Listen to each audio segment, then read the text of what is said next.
नमस्कार, आप देख रहे हैं इंडिया टीवी 7 जनता की ताकत। हम आपके साथ पूनम पांडे नजर डालते हैं कुछ खास खबर पर। सूरत स्वास्थ्य विभाग ने दशहरा उत्सव के मद्देनजर बड़ौदा में फाफड़ा जलेबी विक्रेताओं पर छापे मारे।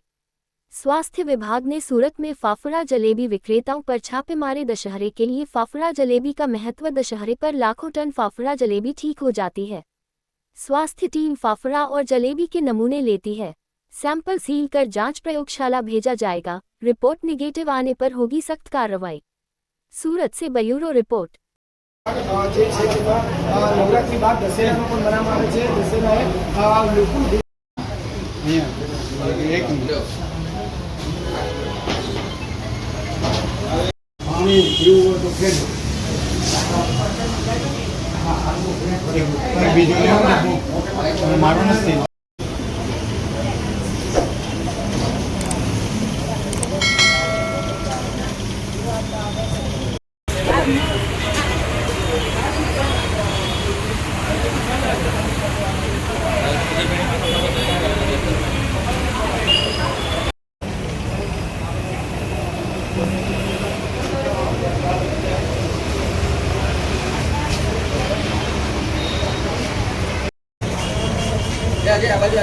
एक ज मिनिट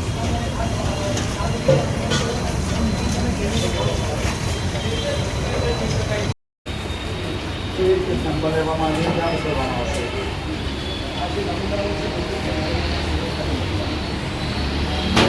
છે અને લેબોરેટરીને મોકલી અને જે તપાસ છે તે કરવામાં આવશે। તો આપણી સાથે આરોગ્ય અધિકારી છે, તેમની સાથે વાત કરીશું।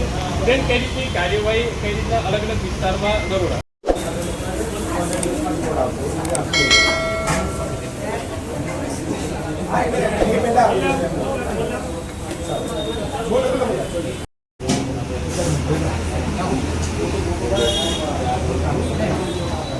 અવાજ થોડું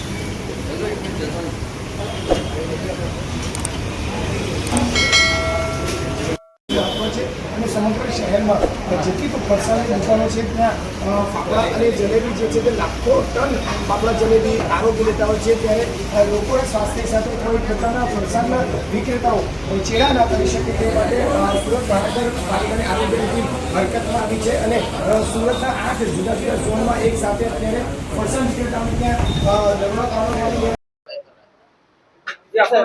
હું DD Thakor food safety officer, Surat મહાનગરપાલિકા।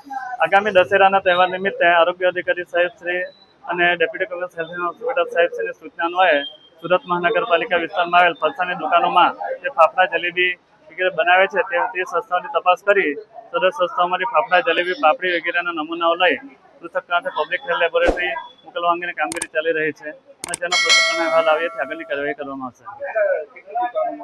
અત્યારે લગભગ 8 થી 10 દુકાન અને 5 થી 6 જણોમાં નમૂના લેવાની કાર્યવાહી ચાલી રહી છે।